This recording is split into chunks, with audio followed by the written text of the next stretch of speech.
بسم اللہ الرحمن الرحیم۔ السلام علیکم ورحمۃ اللہ وبرکاتہ۔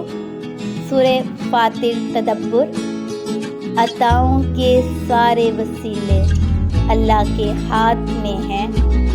وہ اگر آپ پہ اپنے فضل کے دروازے کھولنا چاہے تو کوئی بھی اس کے فضل کو آپ تک پہنچنے سے نہیں روک سکتا، اور اگر وہ آپ کو اس فضل سے محروم رکھنا چاہے تو کون ہے جو اس کے فیصلے میں دخل اندازی کر سکے؟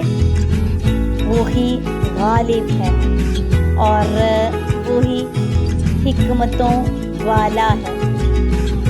اس کا ہر کام اس کی حکمتوں سے ہے۔ آپ کو بس اس حکیم پر بھروسہ رکھنا ہے۔ کس پر بھروسہ رکھنا ہے؟ یعنی اللہ رب العزت پر بھروسہ رکھنا ہے۔ جب دروازے کھلیں تب بھی اور جب بند ہوں تب بھی۔